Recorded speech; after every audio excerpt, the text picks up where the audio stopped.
추석이 일주일 앞으로 다가온 9월 중순, 김영자는 새벽 5시부터 부엌에서 송편 반죽을 치고 있었습니다. 71살의 나이에도 손놀림은 여전히 능숙했어요. 40년간 운영했던 국밥집에서 익힌 솜씨였죠. 반죽을 치며 영자는 작년 추석을 떠올렸습니다. 며느리 서윤이가 송편 만드는 걸 도와주겠다고 했지만 결국 핸드폰만 들여다보더니 어머님이 하시는 게 훨씬 예쁘네요라며 슬쩍 빠져나갔던 기억이 났어요. 그래도 올해는 다를 거야. 영자는 혼자말을 중얼거리며 송편소를 준비했습니다. 깨소, 콩소, 밤소까지 정성스럽게 만들어놨죠. 며느리가 좋아한다던 깨송편을 특히 많이 빚었어요. 오후 3시쯤 되자 손목이 아파왔지만 영자는 멈추지 않았습니다. 총 200개가 넘는 송편을 혼자서 다 빚어냈거든요. 그때 현관문이 열리는 소리가 들렸습니다. 아들 민호와 며느리 서윤이 함께 들어오더군요. 영자는 앞치마를 털며 반갑게 맞이했어요. 어머님 안녕하세요. 와, 송편 정말 많이 만드셨네요. 서윤이가 부엌을 보며 감탄했습니다. 응, 너희들 좋아하는 거 많이 만들었지.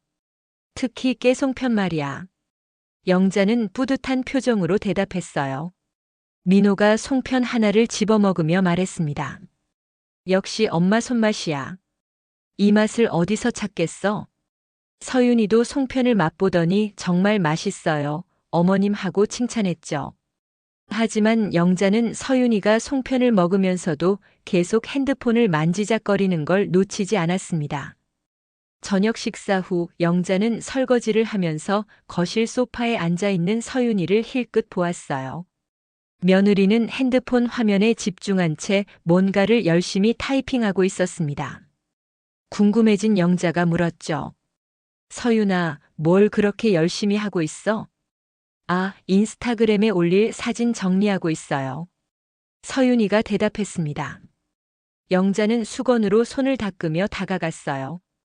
서윤이의 핸드폰 화면에는 지난 주말 친정에서 찍은 사진들이 가득했습니다. 친정 어머니와 함께 카페에서 찍은 셀피, 친정 아버지와 함께 등산한 사진, 친정 조카들과 놀이공원에서 찍은 단체 사진까지요. 친정에서 재밌게 놀았구나. 영자가 살짝 아쉬운 목소리로 말했어요. 네, 오랜만에 가족들이랑 시간 보냈어요. 특히 조카들이 너무 귀여워서 사진을 많이 찍었네요. 서윤이는 여전히 화면을 보며 대답했습니다. 영자의 시선이 오늘 오후에 정성스럽게 빚은 송편들로 향했어요.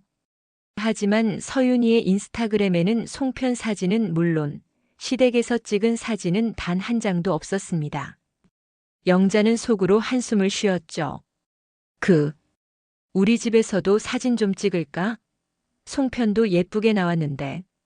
영자가 조심스럽게 제안했습니다. 서윤이가 고개를 들었어요. 아, 네. 좋죠. 하지만 그 말과 함께 핸드폰을 주머니에 넣어버렸습니다. 결국 사진은 찍지 않았어요. 그날 밤 영자는 잠들기 전에 서윤이의 인스타그램을 확인해 보았습니다.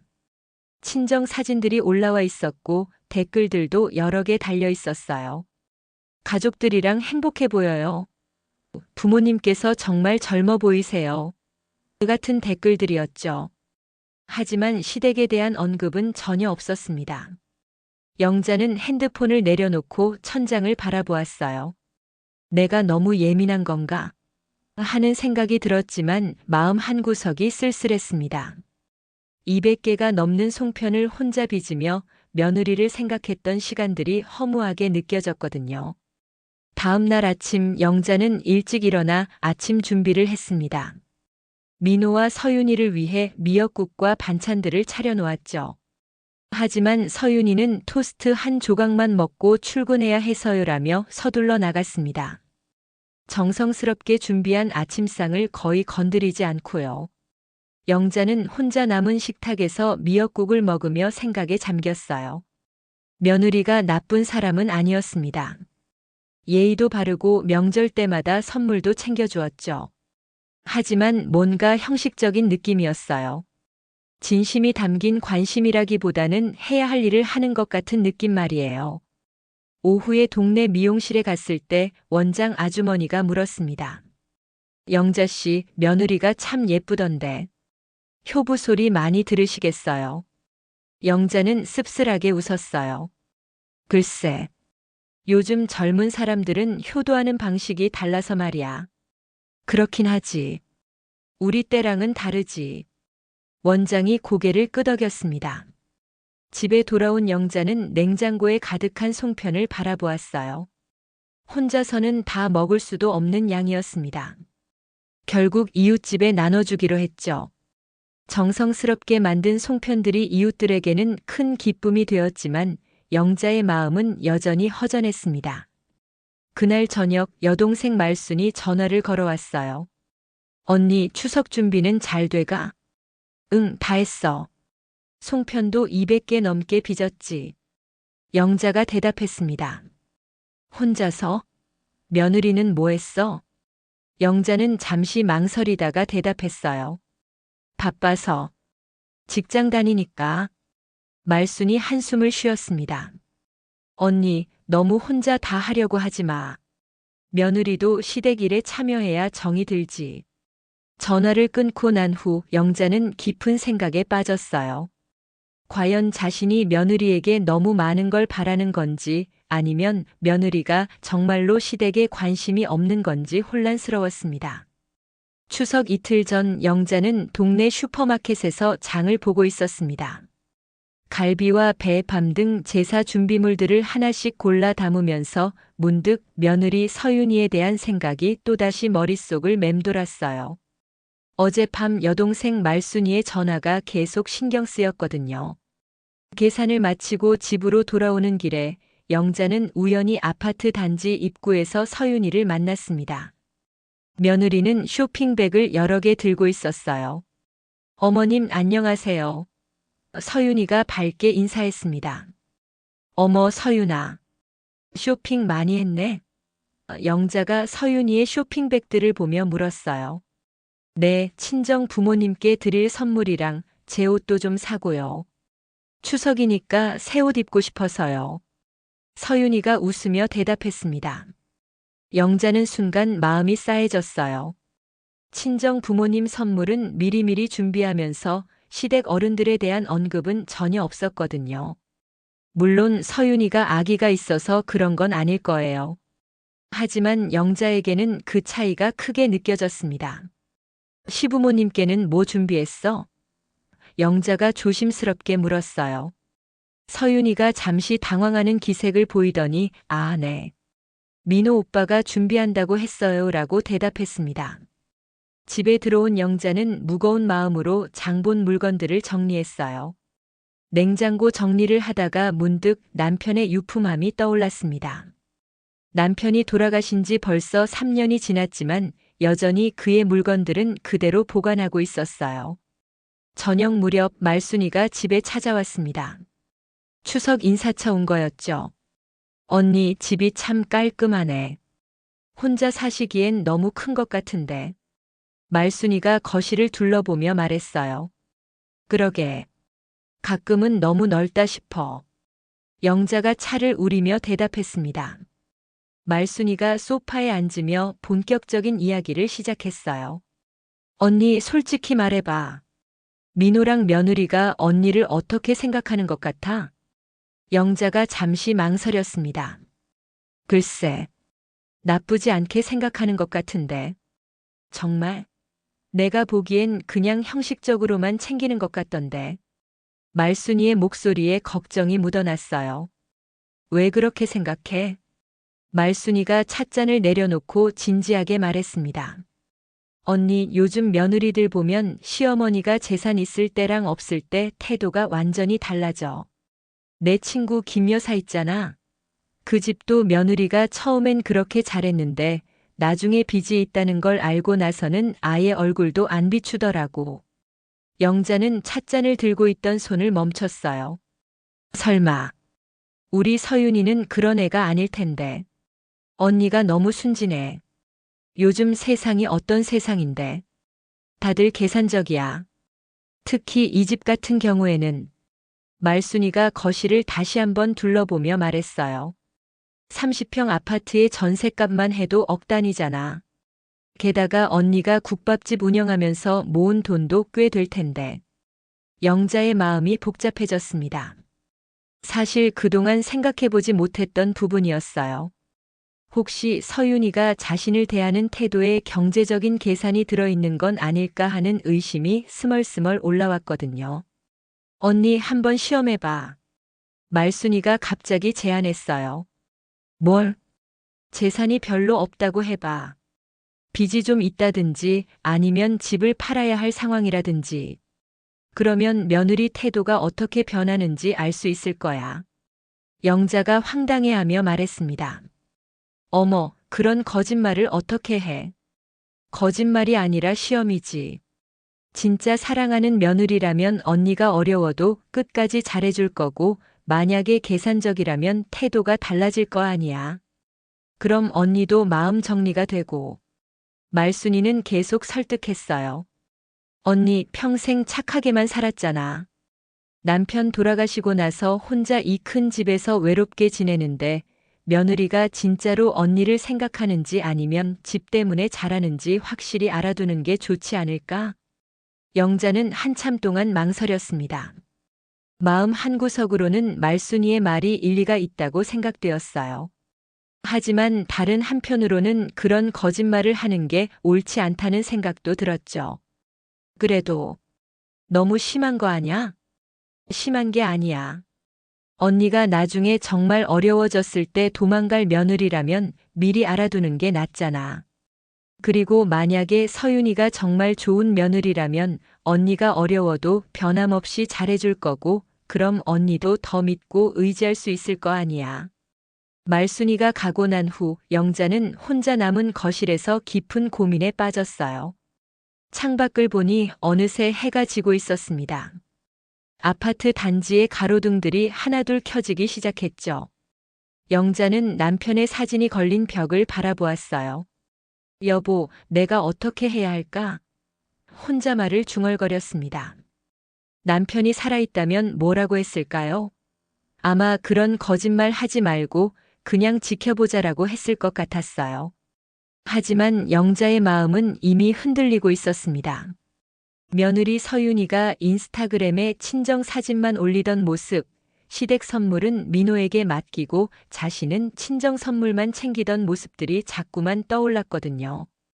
밤 10시가 넘어서 민호가 퇴근했어요. 엄마 아직 안 주무셨어요? 응, 내일 제사 준비 때문에 좀 늦었어. 영자가 대답했어요. 민호가 냉장고에서 물을 꺼내 마시며 말했습니다. 서윤이가 내일 친정 먼저 다녀오고 저녁에 올게요. 괜찮죠? 영자의 가슴이 또다시 쓰레졌어요. 추석 당일에 친정을 먼저 가다니. 하지만 아무렇지 않은 척 그래라고 대답했습니다. 민호가 방으로 들어가고 난 후 영자는 서윤이의 핸드폰 번호를 바라보았어요. 여러 번 전화를 걸려다가 망설였다가 결국 용기를 내서 전화를 걸었습니다. 어머님 안녕하세요. 이 시간에 무슨 일 있으세요? 서윤이의 목소리가 들려왔어요. 영자는 심장이 빨리 뛰는 걸 느끼며 입을 열었습니다. 서윤아, 엄마가 할 말이 있어서. 네, 말씀하세요. 영자는 한 번 더 깊게 숨을 쉬고 나서 떨리는 목소리로 말했어요. 사실, 아버지가 돌아가시기 전에 빚을 좀 남기셨거든. 내가 그동안 숨기고 있었는데.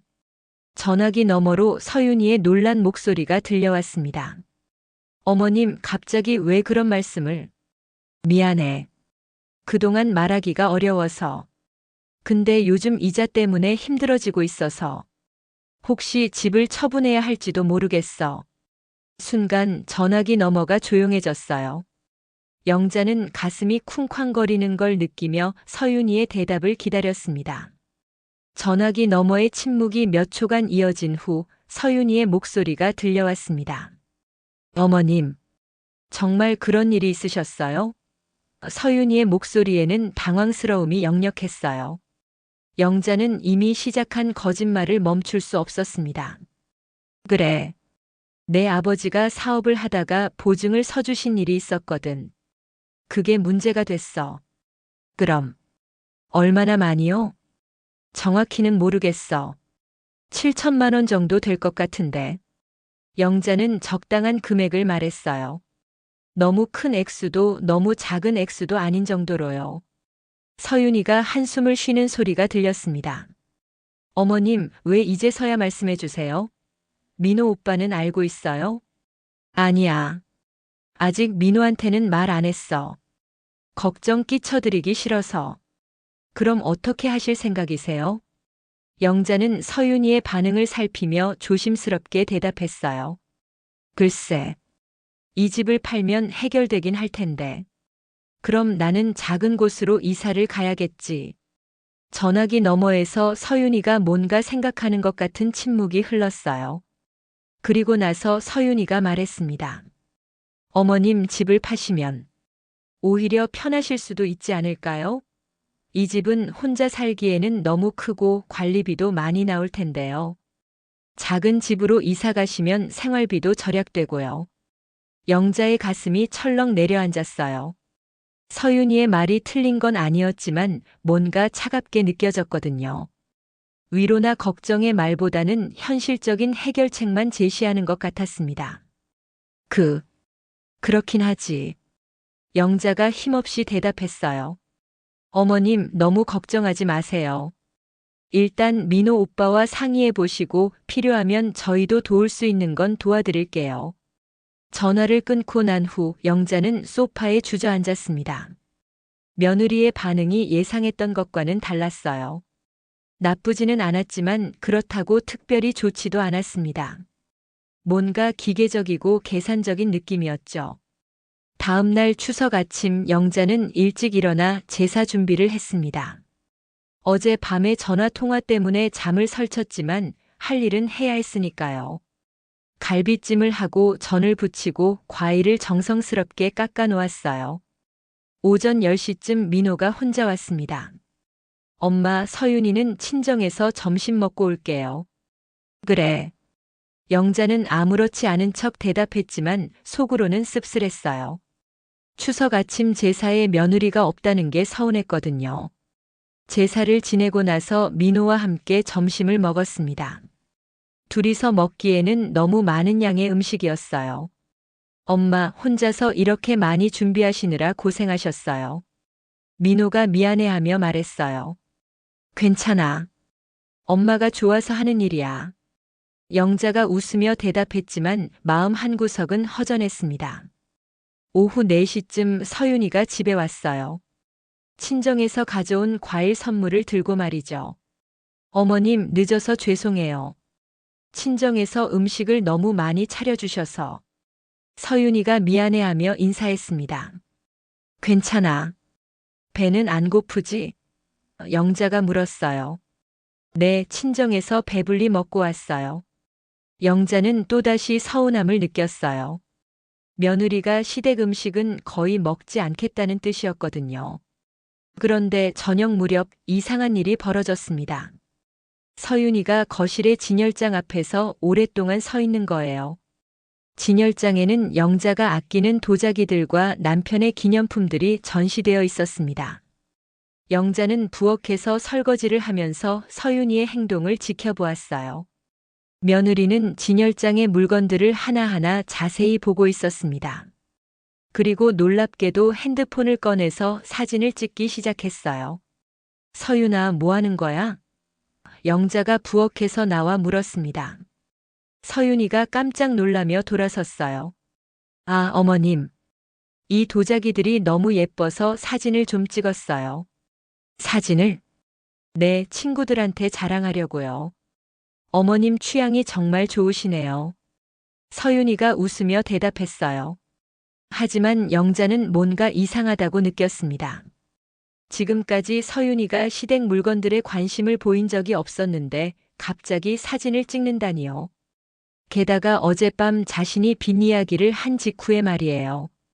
민호는 방에서 텔레비전을 보고 있었고 거실에는 영자와 서윤이만 있었어요. 이 찻잔 세트는 언제 사신 거예요? 서윤이가 진열장을 가리키며 물었습니다. 그거? 내 아버지가 결혼 20주년 때 사준 거야. 꽤 비쌌었지. 영자가 대답했어요.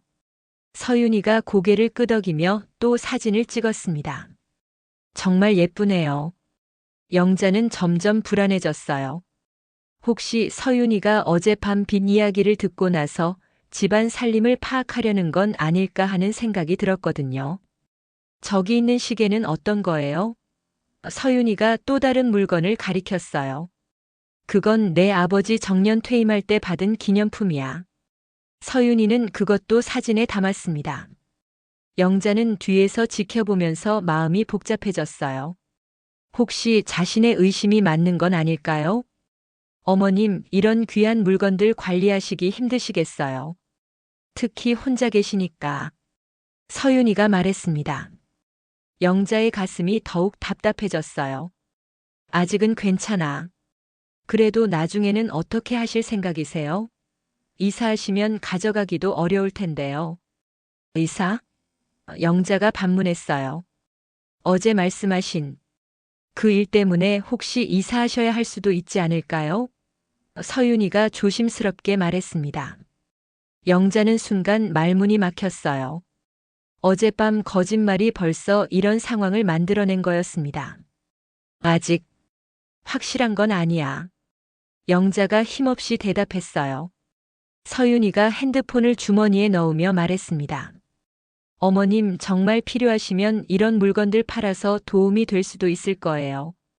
요즘 골동품 값이 많이 올랐다고 하던데. 영자는 충격을 받았어요. 며느리가 자신의 소중한 물건들을 팔라고 제안하다니요. 물론 실용적인 조언일 수도 있었지만 영자에게는 너무 차갑게 들렸습니다. 그건 아직 생각해보지 않았어. 영자가 겨우 대답했어요. 그 순간 민호가 방에서 나왔습니다. 뭘 그렇게 진지하게 얘기해? 아무것도 아니야. 영자가 서둘러 대답했어요. 서윤이도 그냥 어머님 진열장 구경하고 있었어요 라고 말했습니다. 하지만 영자의 마음속에는 큰 의문이 생겼어요. 과연 서윤이가 정말로 진열장을 구경한 것일까요? 아니면 다른 목적이 있었던 걸까요? 그날 밤 서윤이와 민호가 돌아간 후 영자는 진열장 앞에 서서 생각에 잠겼습니다. 며느리가 찍은 사진들을 생각하니 마음이 불편했어요. 어제까지만 해도 단순한 시험이라고 생각했던 거짓말이 점점 복잡한 상황을 만들어가고 있었습니다. 추석 연휴가 끝나고 이틀 후 영자는 평소처럼 동네 미용실에 갔습니다. 머리를 감고 있는데 옆자리에서 다른 손님들이 나누는 대화가 귀에 들어왔어요. 요즘 젊은 며느리들 참 똑똑해. 시어머니 재산 상황 파악하는 것도 빨라. 맞아. 우리 동네 박씨네 며느리도 그렇더라고. 시어머니 집 팔아서 작은 데로 이사 가라고 권했다면서. 영자의 귀가 번쩍 열렸어요. 혹시 자신의 이야기가 아닐까 하는 생각이 들었거든요. 박씨네? 어느 박씨? 아, 우리 단지 200동 쪽에 사는 김민호네 말이야. 며느리가 시어머니한테 집 처분하라고 했다던데. 영자는 심장이 쿵 떨어지는 것을 느꼈어요. 분명히 자신의 이야기였습니다. 그런데 어떻게 소문이 났을까요? 미용실 원장이 영자의 머리를 말리면서 말했어요. 영자 씨, 괜찮으세요? 얼굴이 안 좋아 보이는데. 아, 네. 괜찮아요. 영자가 억지로 웃으며 대답했어요. 하지만 다른 손님들의 대화는 계속 이어졌습니다. 그런데 그 며느리가 시어머니 진열장 물건들 사진까지 찍었다더라고. 나중에 팔 생각인가 봐. 어머, 정말? 그럼 완전히 계산적이네. 시어머니가 어려우니까 벌써 재산 정리할 생각하는 거 아니야? 영자는 더 이상 듣고 있을 수가 없었어요. 원장님, 다 됐으면 계산할게요. 서둘러 자리에서 일어났습니다. 집으로 돌아오는 길에 영자의 머릿속은 복잡했어요. 서윤이가 누군가에게 이야기를 했을까요? 아니면 민호가 말했을까요? 어쨌든 자신이 한 거짓말이 온 동네에 소문이 난 상황이었습니다. 집에 도착해서 영자는 소파에 앉아 생각에 잠겼어요. 미용실에서 들은 이야기가 계속 머릿속을 맴돌았습니다. 며느리가 진열장 물건들 사진까지 찍었다는 말이 특히 신경 쓰였어요. 분명히 서윤이가 누군가에게 말한 게 틀림없었습니다. 오후 3시쯤 마트에서 장을 보고 돌아오는데 또 다른 이웃을 만났어요. 영자 씨, 안녕하세요. 요즘 어떻게 지내세요? 그 같은 동네에 사는 이 씨 아주머니였습니다. 네, 그냥 지내요. 영자가 대답했어요. 그런데 집 정리하신다는 얘기 들었는데 정말이에요?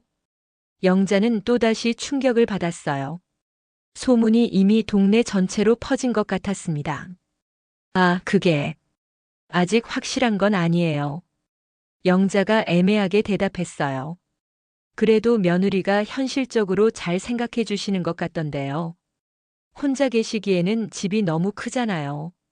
영자는 더 이상 대화를 이어가고 싶지 않았어요. 네, 그럼 들어가 볼게요. 서둘러 인사하고 엘리베이터로 향했습니다.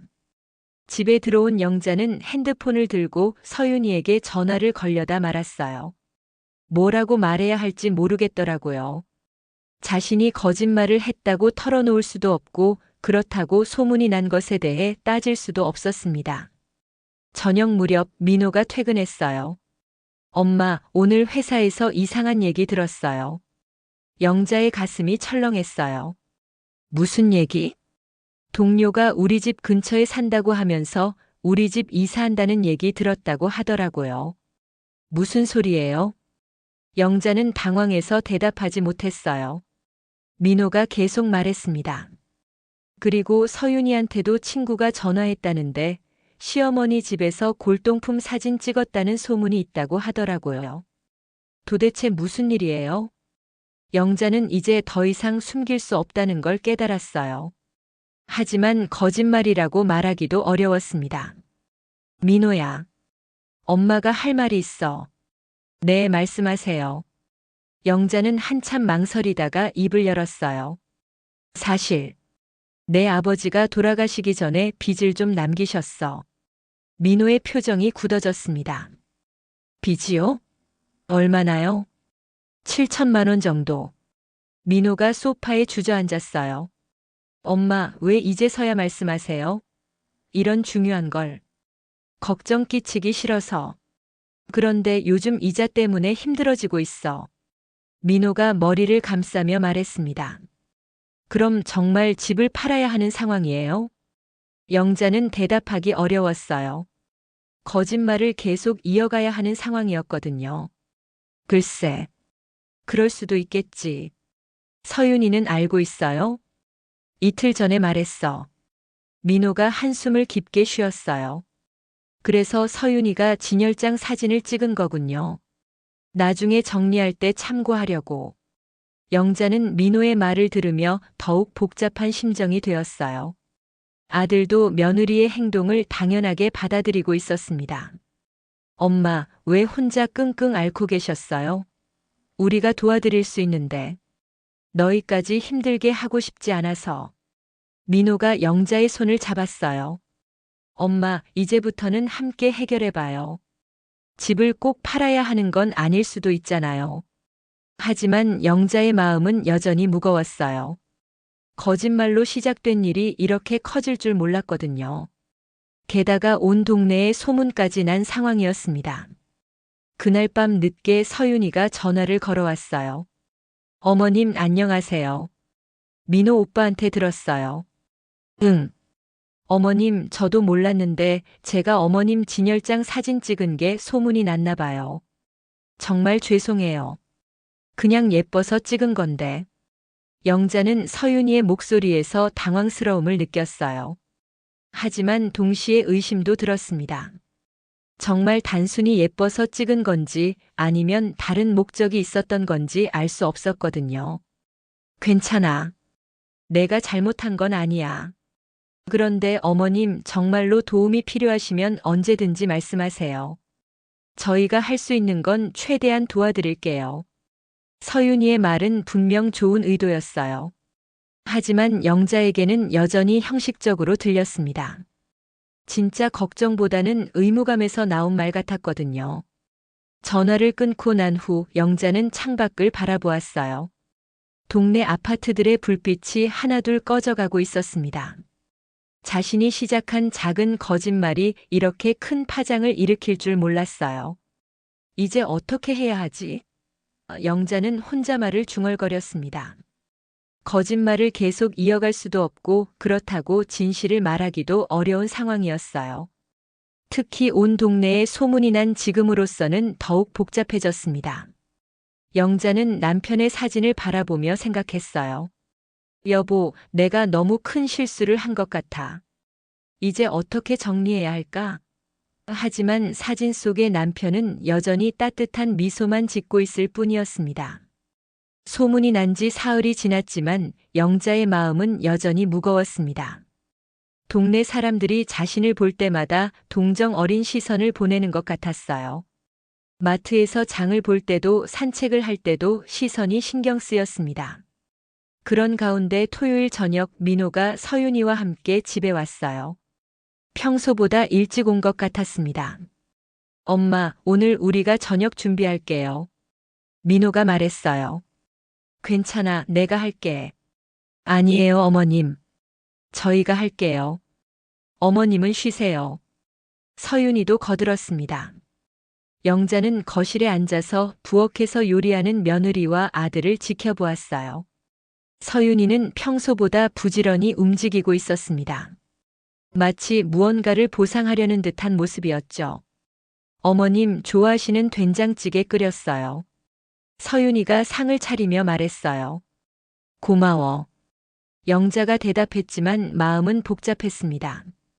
식사를 시작하고 나서 민호가 진지한 표정으로 입을 열었어요. 엄마, 우리가 의논할 게 있어요. 뭔데? 아버지 빚 문제 말이에요. 제가 며칠 동안 생각해 봤는데 집을 팔지 않고도 해결할 방법이 있을 것 같아요. 영자의 가슴이 답답해졌어요. 아들이 자신의 거짓말 때문에 고민하고 있다는 게 너무 미안했거든요. 서윤이가 조심스럽게 말했습니다. 어머님, 저희가 돈을 모아서 도와드릴 수도 있어요. 물론 시간은 좀 걸리겠지만.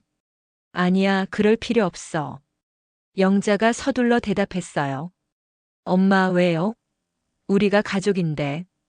민호가 말했습니다.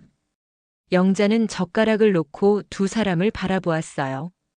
아들과 며느리의 진심 어린 모습을 보니 더욱 죄책감이 들었습니다.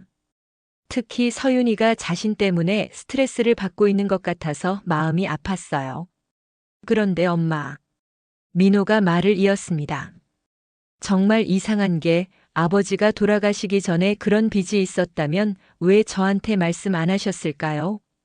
영자는 순간 말문이 막혔어요. 예상하지 못한 질문이었습니다. 그게 내 아버지가 걱정 끼치지 말라고 하셨거든. 그래도 이상해요. 아버지는 그런 중요한 일을 저한테 숨기실 분이 아닌데. 민호의 목소리에 의심이 섞여 있었어요. 서윤이가 민호를 말렸습니다. 오빠, 어머님 마음도 힘드실 텐데 너무 캐묻지 마. 하지만 민호는 계속 말했어요. 엄마, 혹시 관련 서류 같은 거 있어요? 정확히 어떤 상황인지 알아야 대책을 세우죠. 영자는 식은땀이 났어요. 서류를 요구하다니 전혀 예상하지 못한 일이었습니다. 서류는 찾아봐야겠어. 엄마, 아버지 유품 정리할 때 그런 서류 못 본 것 같은데요. 민호가 더욱 의심스러운 표정을 지었어요. 영자는 더 이상 거짓말을 이어갈 수 없다는 걸 깨달았습니다. 아들이 계속 파고들면 결국 들통날 게 뻔했어요. 게다가 온 동네에 소문까지 난 상황에서 계속 거짓말을 하는 것도 한계가 있었습니다. 민호야. 영자가 떨리는 목소리로 말했어요. 네, 엄마. 영자는 깊게 숨을 쉬고 나서 폭탄 선언을 했습니다. 사실, 빚 같은 건 없어. 식탁이 순간 조용해졌어요. 민호와 서윤이가 어리둥절한 표정으로 영자를 바라봤습니다. 네. 뭐라고 하셨어요? 민호가 다시 물었어요. 빚도 없고 집 팔 일도 없어. 다 거짓말이었어. 영자가 고개를 숙이며 말했습니다. 서윤이의 얼굴이 굳어졌어요. 어머님, 그럼 왜? 영자는 한참 동안 침묵하다가 진실을 털어놓았습니다. 너희들 마음을 알고 싶었어. 내가 정말 어려워졌을 때도 변함없이 대해줄지, 아니면 달라질지 말이야. 민호가 젓가락을 내려놓았어요. 엄마, 그런 식으로 시험하신 거예요? 응. 영자의 목소리가 작아졌습니다. 서윤이가 얼굴이 빨갛게 달아오르며 말했어요. 어머님, 저는 정말로 걱정했는데 어떻게 그런 거짓말을 하실 수 있어요? 서윤아, 저도 나름대로 어머님 도우려고 고민했거든요. 친구들한테 상의도 하고 대출 알아보기도 하고. 서윤이의 목소리가 떨렸어요. 민호도 화가 난 표정이었습니다. 엄마, 우리가 그렇게 믿을 수 없는 사람들이에요? 왜 그런 시험을 하셨어요? 영자는 두 사람의 반응을 보며 자신이 얼마나 큰 실수를 했는지 깨달았어요. 하지만 이미 시작한 말이니 끝까지 해야겠다고 생각했습니다. 그동안 서윤이 너를 보면서 뭔가 형식적인 것 같았어. 친정은 자주 가면서 시댁은 의무적으로만 오는 것 같고 인스타그램에도 친정 사진만 올리고. 서윤이가 놀란 표정으로 말했어요. 어머님, 제 인스타그램을 보고 계셨어요? 응. 그리고 내가 빈 이야기를 했을 때 너의 첫 반응이 집 팔라는 거였잖아. 걱정보다는 현실적인 해결책만. 그건 어머님을 위해서였어요.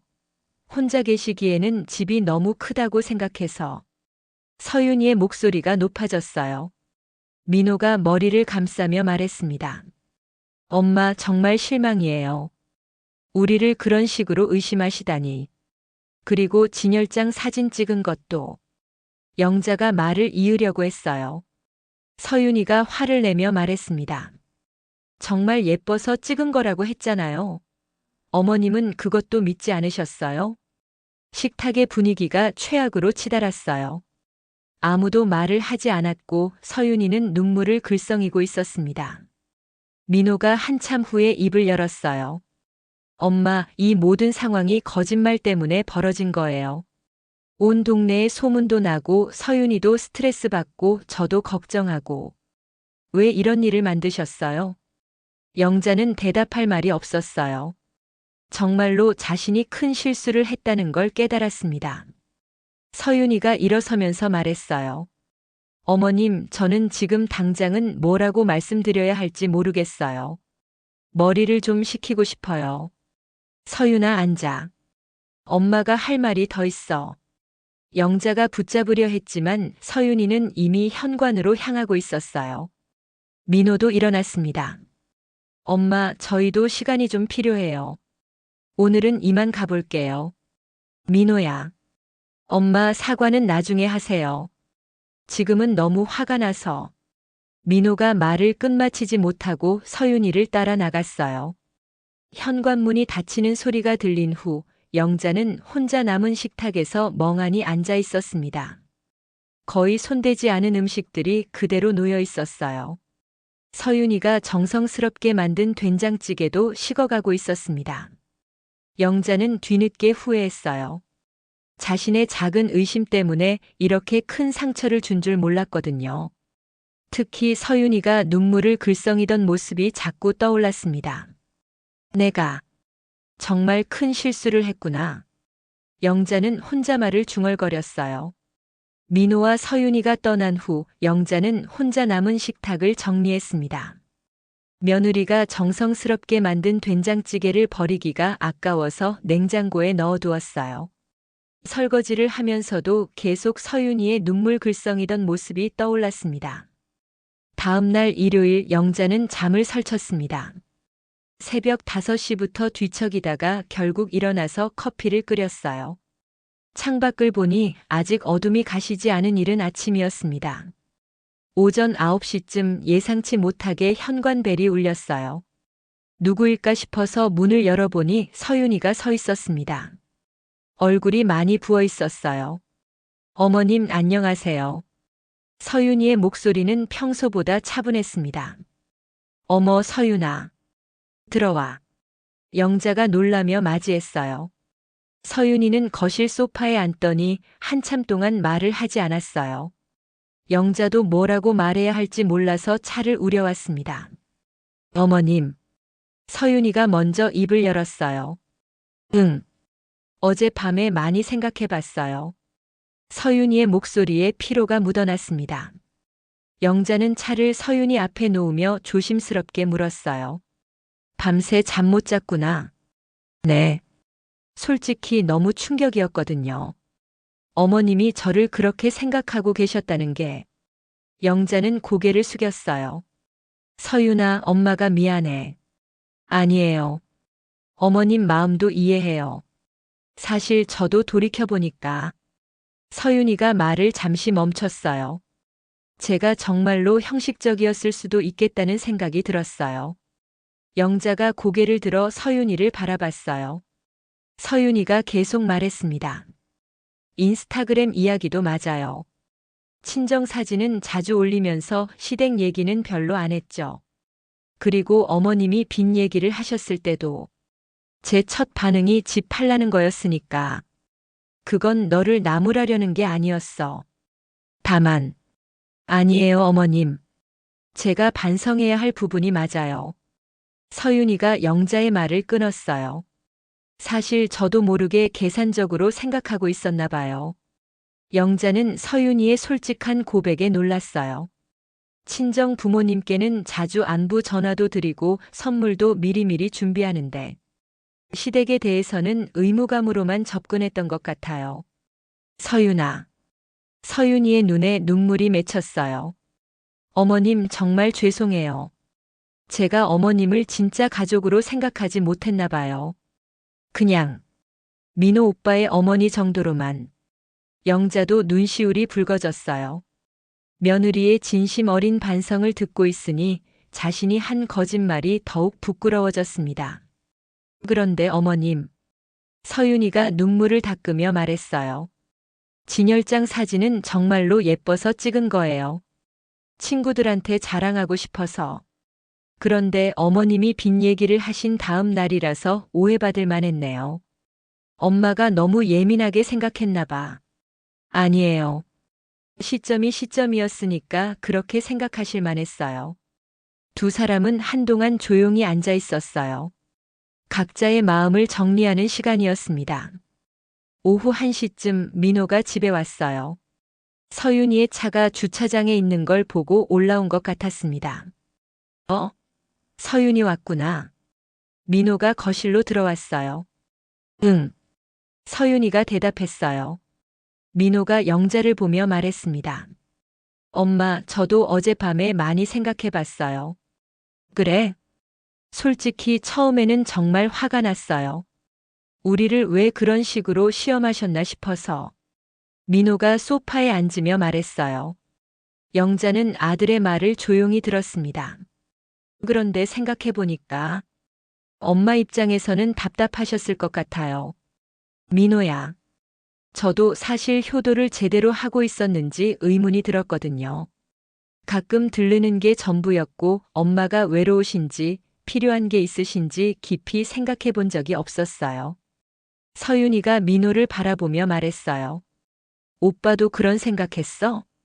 응. 우리가 효도한다고 생각했지만 사실은 의무감으로만 하고 있었던 건 아닐까 싶어. 영자가 두 사람을 번갈아 보며 말했습니다.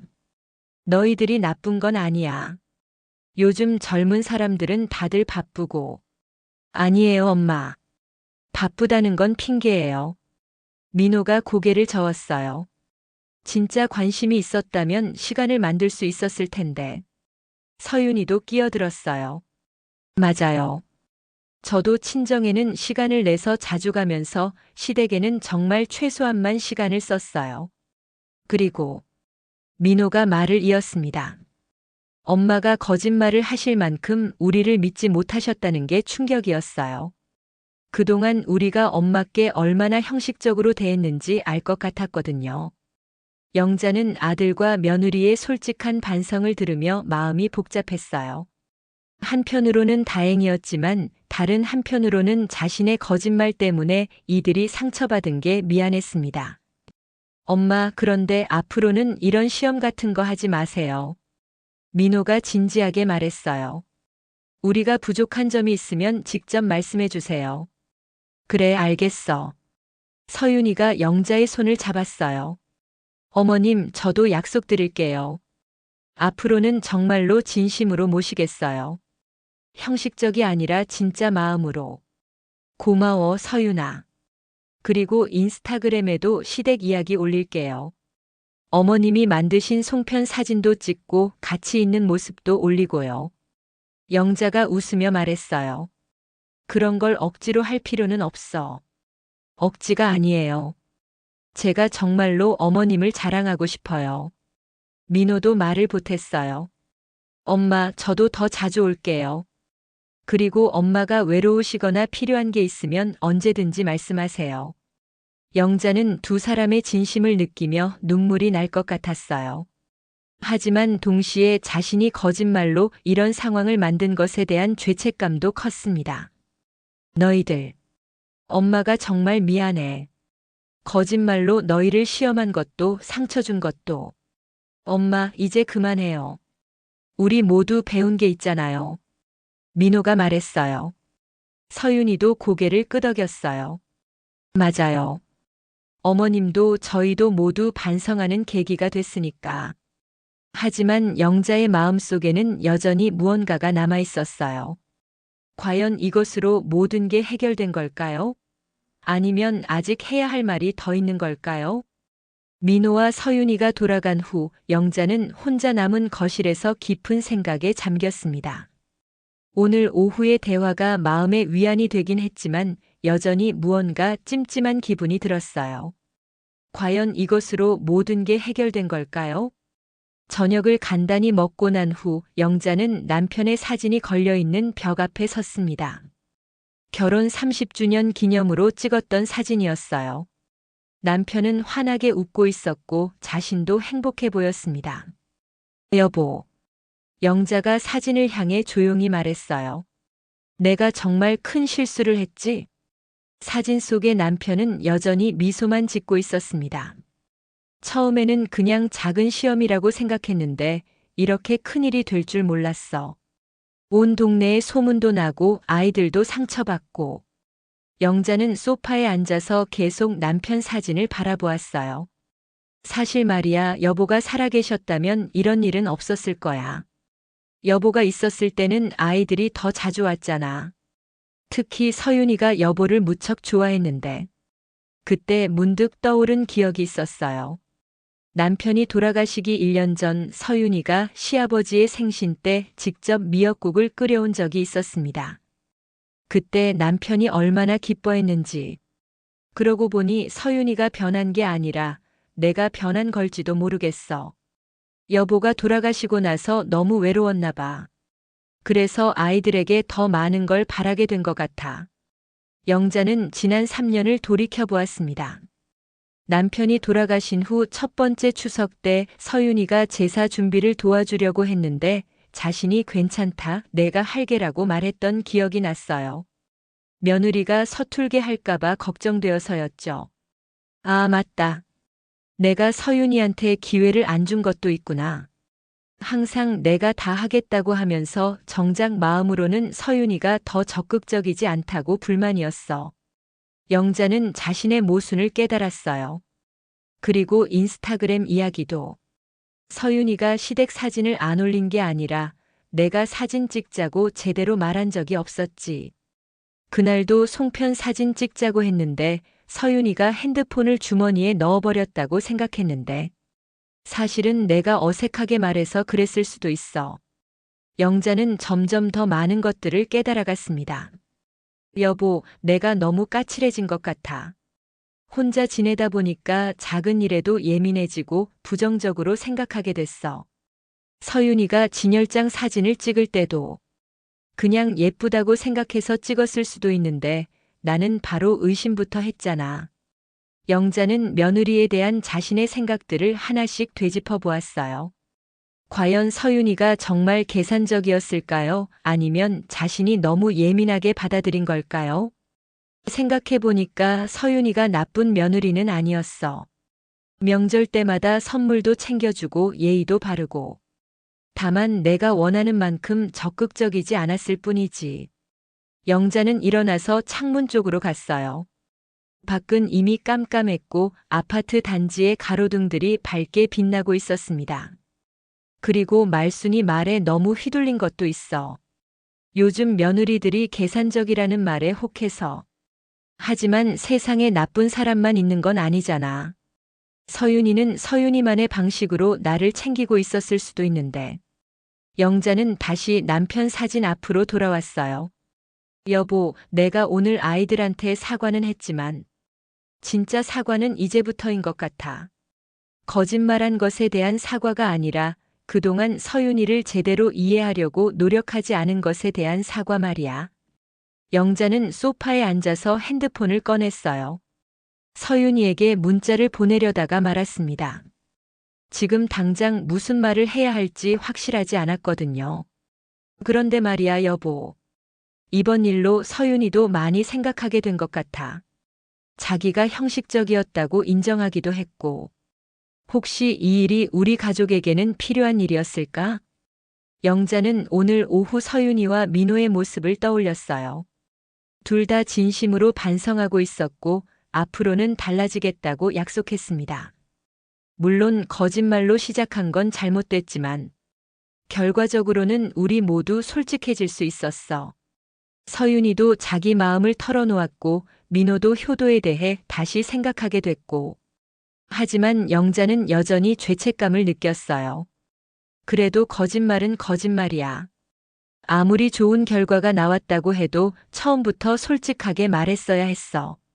서윤아, 엄마가 외롭다. 좀 더 자주 와줬으면 좋겠다. 시댁에도 관심을 가져줬으면 좋겠다. 이렇게 말이야. 영자는 지난 3년 동안 자신이 얼마나 많은 말들을 속으로만 삼켰는지 깨달았어요. 외롭다는 말, 서운하다는 말, 관심을 가져달라는 말. 모든 걸 혼자 참으면서 점점 더 부정적이 되어갔던 거였습니다. 앞으로는 솔직하게 말해야겠어. 좋은 것도 나쁜 것도. 그래야 진짜 가족이 될 수 있을 거야. 영자는 남편 사진을 한 번 더 바라보았어요. 여보, 걱정 마라. 내가 이제부터 제대로 할게. 거짓말 같은 건 다시는 안 하고 마음을 숨기지도 않을게. 그리고 서윤이와 민호도 믿어볼게. 오늘 보니까 우리 아이들이 나쁜 애들은 아니더라고. 그때 핸드폰에 문자가 왔어요. 서윤이에게서였습니다. 어머님, 오늘 좋은 시간이었어요. 앞으로 정말 잘할게요. 사랑해요. 영자는 문자를 읽고 미소를 지었어요. 그리고 답장을 보냈습니다. 나도 사랑해. 그리고 미안해. 앞으로 우리 진짜 가족처럼 지내자. 문자를 보내고 나서 영자는 마음이 한결 가벼워지는 걸 느꼈어요. 비록 거짓말로 시작된 일이었지만 결국 진실로 끝날 수 있을 것 같았습니다. 여보, 이제 정말 괜찮을 것 같아. 우리 가족 말이야. 영자가 남편 사진을 향해 마지막으로 말했어요. 그리고는 일어나서 내일을 위한 준비를 시작했습니다. 서윤이와 민호를 위해 맛있는 음식을 만들어야겠다고 생각하면서 말이에요. 이번에는 정말 진심으로 말이죠. 일주일이 지난 후 영자는 아침부터 분주하게 움직이고 있었습니다. 오늘은 서윤이와 민호가 함께 와서 점심을 먹기로 한 날이었어요. 지난번 일 이후로 처음 있는 가족 모임이었습니다.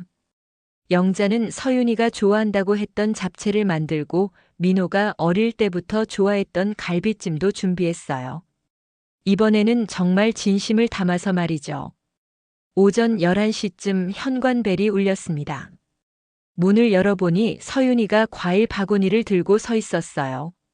어머님, 안녕하세요. 서윤이의 목소리가 예전보다 훨씬 밝았어요. 어머, 서윤아. 이런 것까지 가져올 필요 없는데. 아니에요. 제가 가져오고 싶어서요. 서윤이가 웃으며 대답했습니다. 곧이어 민호도 도착했어요. 세 사람은 거실에 둘러앉아 자연스럽게 대화를 나누기 시작했습니다. 어머님, 음식 냄새가 정말 좋네요. 뭘 만드셨어요? 서윤이가 물었어요. 내가 좋아한다던 잡채랑 갈비찜 만들었어. 어머, 정말요? 감사해요. 서윤이의 표정이 환해졌습니다. 점심을 먹으면서 분위기는 한결 편안했어요. 지난번의 어색함은 온데간데 없이 사라졌습니다. 어머님, 이 갈비찜 정말 맛있어요. 레시피 좀 알려주세요. 서윤이가 말했어요. 그래. 그럼 다음에 같이 만들어 볼까? 정말요? 좋아요. 민호가 젓가락을 놓으며 말했습니다. 엄마, 그런데 우리가 오늘 진지하게 얘기할 게 있어요. 뭔데? 서윤이가 고개를 끄덕이며 말했어요. 어머님, 지난번 일로 저희가 많이 반성했거든요. 그래서 앞으로 어떻게 지낼지 구체적으로 정해보면 어떨까 해서요. 영자는 두 사람의 진지한 표정을 보며 귀를 기울였어요. 먼저, 민호가 말을 시작했습니다. 저는 앞으로 매주 일요일마다 엄마께 올게요. 바쁘더라도 최소한 2주에 한 번은 꼭 뵙겠다고 약속드려요. 그리고 저도. 서윤이가 이어서 말했어요. 매주 토요일에는 어머님께 안부 전화드릴게요. 그냥 형식적인 안부가 아니라 정말 어머님이 어떻게 지내시는지 관심 갖고 물어볼게요. 영자는 두 사람의 약속을 들으며 마음이 따뜻해졌어요. 그리고 서윤이가 계속 말했습니다. 명절이나 특별한 날에는 시댁을 먼저 오겠어요. 친정은 그 다음에 가고요. 서윤아, 그렇게까지 할 필요는. 아니에요, 어머님. 제가 하고 싶어서 하는 거예요. 그동안 친정만 챙기고 시댁은 소홀히 했으니까요. 민호도 덧붙였어요. 그리고 엄마, 앞으로는 필요한 게 있으시거나 외로우시면 언제든지 말씀하세요. 혼자 끙끙 앓지 마시고요. 영자가 고개를 끄덕였어요. 응, 알겠어. 나도 약속할게. 어머님도 약속이 있으세요? 서윤이가 궁금해했어요. 응. 앞으로는 거짓말 같은 건 절대 안 할게. 그리고 마음에 있는 말은 솔직하게 할게. 좋은 것도 서운한 것도. 좋아요. 서윤이가 박수를 쳤어요. 식사를 마친 후 서윤이가 제안했습니다. 어머님, 오늘 날씨가 좋은데 같이 사진 찍을까요? 사진? 네. 인스타그램에 올릴 거예요. 어머님이 만드신 음식이랑 같이 있는 모습까지 다 올려서 시댁 자랑 좀 할게요. 영자는 웃으며 고개를 끄덕였어요. 그래, 좋아. 세 사람은 거실에서 여러 장의 사진을 찍었어요. 음식 사진도 찍고 함께 웃고 있는 모습도 찍었습니다. 오후 3시쯤 서윤이가 갑자기 말했어요. 어머님, 마당에 감나무 있지 않나요? 감이 많이 열렸던데. 응, 있어. 올해 유난히 많이 열렸어. 그럼 같이 감 따러 갈까요? 세 사람은 마당으로 나갔어요. 감나무에는 정말 많은 감들이 주렁주렁 매달려 있었습니다. 우와, 정말 많네요. 서윤이가 감탄했어요. 민호가 사다리를 가져와서 감을 따기 시작했어요. 영자와 서윤이는 아래서 받아주었습니다. 어머님, 이 감으로 곶감도 만들 수 있지 않나요? 서윤이가 물었어요. 그럼. 작년에도 만들었는데 맛있었어. 그럼 다음에 곶감 만드는 법도 가르쳐 주세요. 저도 배우고 싶어요. 그래, 좋아. 같이 만들어 보자. 감을 따면서 세 사람은 자연스럽게 이야기를 나누었어요. 분위기가 정말 화목했습니다. 어머님. 서윤이가 감나무 아래에서 영자를 바라보며 말했어요. 지난번 일로 저도 많이 배웠어요. 제가 얼마나 형식적이었는지. 서윤아, 그 이야기는 이제 그만하자. 다 지난 일이야. 아니에요. 말씀드리고 싶어요.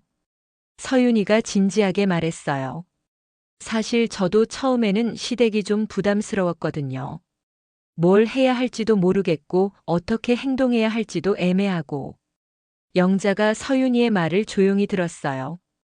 그래서 그냥 무난하게 예의만 지키면 된다고 생각했어요. 하지만 그게 어머님께는 형식적으로 보였을 거예요. 민호가 사다리에서 내려오며 말했습니다. 서윤이 말이 맞아요. 저도 마찬가지였어요. 그냥 가끔 얼굴 보이고 용돈 드리고 하면 효도하는 거라고 생각했거든요. 영자가 두 사람을 바라보며 말했어요. 너희들이 나쁜 건 아니야. 나도 너희들에게 뭘 원하는지 제대로 말하지 않았으니까. 앞으로는 달라질 거예요. 서윤이가 영자의 손을 잡았어요. 정말로 어머님을 친어머니처럼 생각하고 대할게요. 나도 서윤이를 친딸처럼 생각할게. 영자가 서윤이의 손을 꼭 잡았어요. 그 순간 감나무 위에서 새 한 마리가 지저귀기 시작했어요. 세 사람은 올려다보며 웃었습니다. 어머님, 이 순간 사진으로 남기고 싶어요. 서윤이가 말했어요. 민호가 핸드폰을 꺼내서 감나무 아래에 서 있는 세 사람의 모습을 찍었어요. 영자는 서윤이와 손을 잡고 있었고 세 사람 모두 환하게 웃고 있었습니다. 이 사진도 인스타그램에 올릴게요. 우리 가족의 새로운 시작이라고 써서요. 서윤이가 말했어요. 해질 무렵 민호와 서윤이가 돌아갈 준비를 했어요. 감을 한 박스 가득 담아서 가져가기로 했습니다. 어머님 정말 즐거웠어요. 다음 주 토요일에 전화드릴게요. 서윤이가 인사했어요. 응, 기다리고 있을게. 엄마, 일요일에 또 올게요. 민호도 인사했어요. 조심히 들어가. 두 사람이 떠난 후 영자는 혼자 마당에 서서 감나무를 바라보았어요.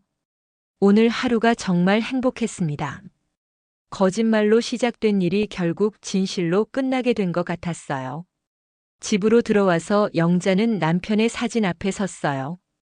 여보, 다 잘 해결됐어. 우리 아이들이 정말 좋은 아이들이었어. 내가 너무 성급하게 판단했나 봐. 그리고 소파에 앉아서 서윤이가 보내온 인스타그램을 확인했어요. 오늘 찍은 사진들이 올라와 있었고 댓글들도 여러 개 달려 있었습니다. 시어머님과 함께한 행복한 하루. 우리 가족이 가장 소중해요. 서윤이가 쓴 글이었어요. 영자는 미소를 지으며 핸드폰을 내려놓았어요. 창밖을 보니 감나무가 저녁 노을에 물들어 있었습니다. 내일부터는 정말 새로운 시작이 될 것 같았어요. 사랑은 거짓으로 시험할 수 없습니다. 하지만 진실을 마주한 순간 우리는 더 단단해집니다. 영자와 서윤이 그리고 민호는 이제 진짜 가족이 되었어요. 거짓말이 아닌 진심으로, 의무가 아닌 사랑으로 말이죠. 감나무 아래에서 시작된 새로운 약속처럼 이들의 관계도 이제 더욱 단단하고 아름답게 자라날 것입니다.